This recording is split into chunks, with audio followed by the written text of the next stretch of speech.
All right, and the person who has to follow that is Dr. Noah Lenstra, who's an assistant professor in the School of Education and Department of Library and Information Studies. He's also affiliated with the Department of Gerontology at UNC Greensboro.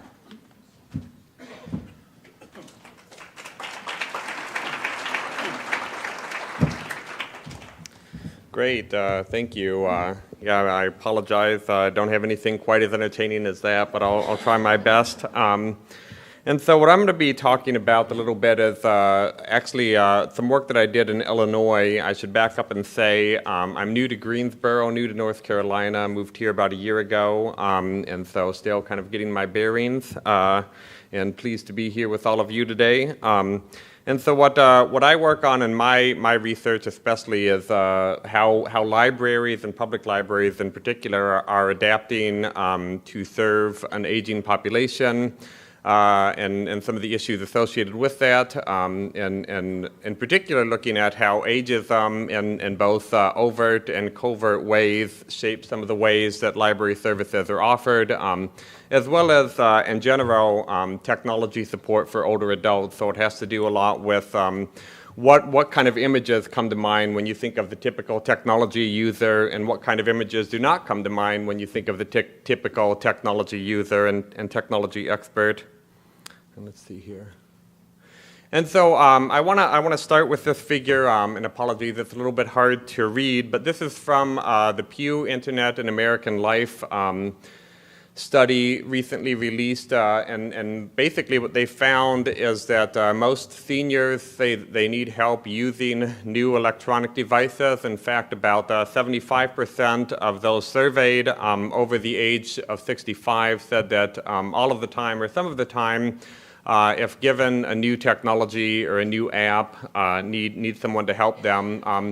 And what's interesting, this is true for all ages, but it increases with aging. So there's definitely a need for help with technology, especially as one ages. And the other point is that libraries aren't what they used to be. So at the bottom is the typical logo of the library, a figure holding a book. We've now switched to someone holding a laptop, and now we're coming to what I'm really interested in, libraries, the spaces in which you can go to and receive help with new technology, which is something more and more libraries are doing. But unfortunately, it's not as good as it could be, and one of the obstacles is ageism. And so over the course of 2 years back in Illinois, I did an ethnography of technology support in public libraries and in senior centers in a medium-sized urban area in the Midwest. Yeah, so you can kind of see it's a little bit hard, but these are just some pictures from some of the field work that I did and some of the older adults that I worked with during the study. So this was kind of a hands-on, immersive study. Yeah, so this is hard to read. I didn't realize the screen would be so small, but basically over the course of the year, I worked with 209 older adults, and the median age was about 72, 73, including some individuals who are as old as in their late 90s, but mostly clustered around individuals in their 70s, were the vast majority of those who participated in the study. So what I want to spend a lot of time now talking about is just some of the ways that I found ageism to be shaping both how the technology support services were offered, as well as some of the ideas around aging and technology. And so first, just in general, what I found is that when in the discourse around technology and aging, the default assumption is that technology for older adults is basically assistive technology.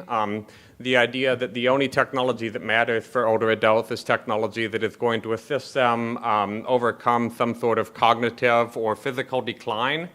Whereas I actually found that virtually all of the older adults actually wanted to use the same technology that an individual of any age would want to use. They wanted to take digital photographs. They wanted to share digital photographs. They wanted to do the same types of things with technology that basically the average person would want to use. So I think this whole focus on assistive technology and aging is in itself a little bit ageist, to be honest. And so that was one thing.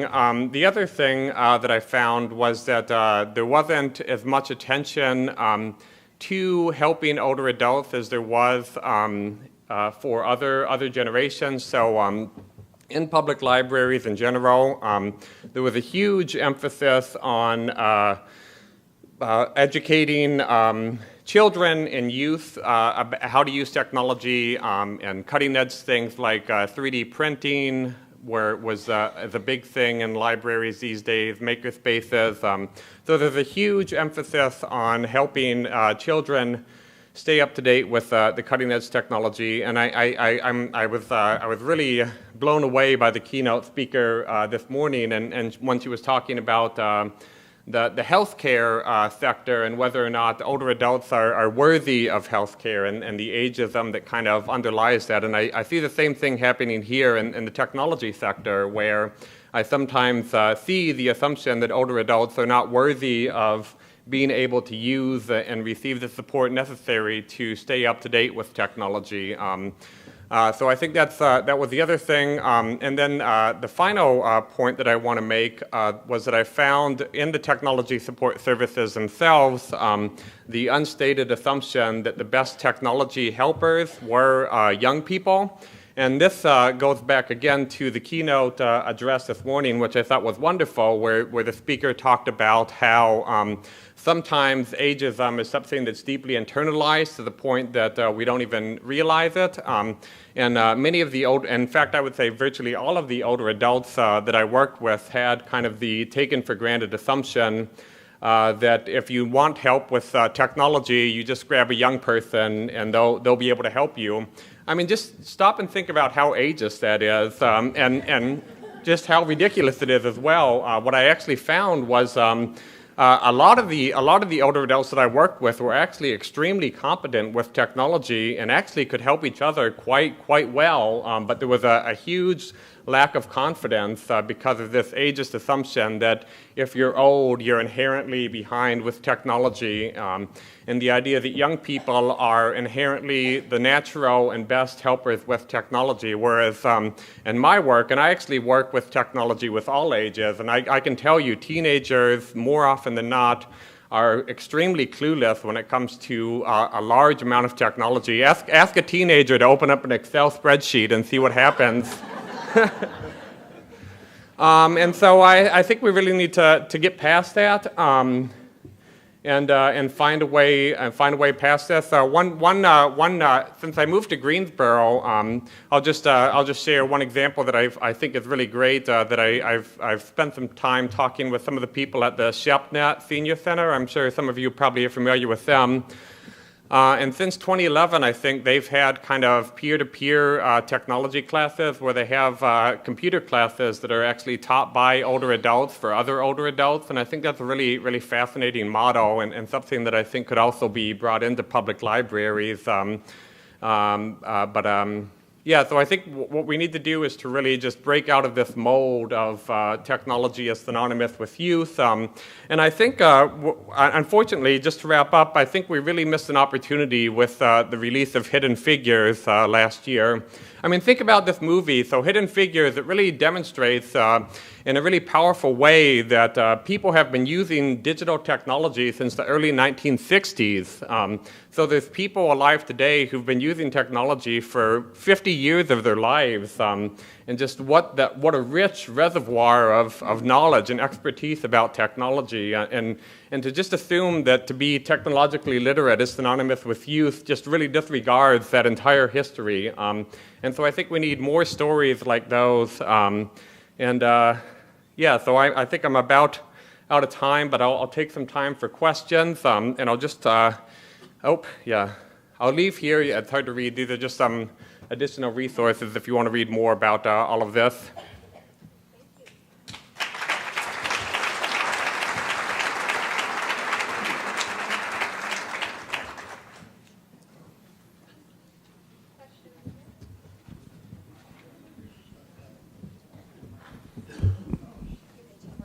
Okay, great, thanks. I have a question. Over here. Okay, yeah, go ahead. Sorry about that. I heard you mention the peer-to-peer teaching or instruction. That's great.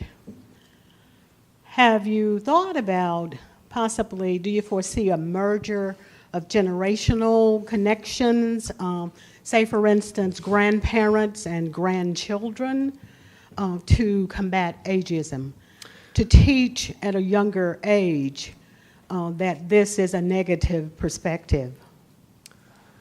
Yeah, I think if I'm understanding you correctly, talking about kind of working across generations to combat these. Yeah, so I think that's a great idea. I've actually thought a little bit about it. I haven't acted on it yet, but what I'd love to do actually would be to find some of those women from Hidden Figures or from that generation who were using Fortran back in the 1960s and have them, maybe we could get them to collaborate with the 40-plus theater group and have some stories of people who've been using technology throughout their lives come up and share their stories and just shatter this whole stereotype that older adults are inherently behind with technology. So I've thought about it. I haven't done it yet, but if anyone wants to work with me, let's do it. Yeah, one more quick question. Yep. It is on. Not a question, but just a little quip that I heard recently about seniors asking for technology support. And I think it was in the form of a bumper sticker which reads something like this: "Don't you dare belittle me for asking you for technical support because I taught you to eat with a spoon." Yeah, exactly. I love that. Thank you very much. I think that's great. I want one of those bumper stickers. Great, thank you.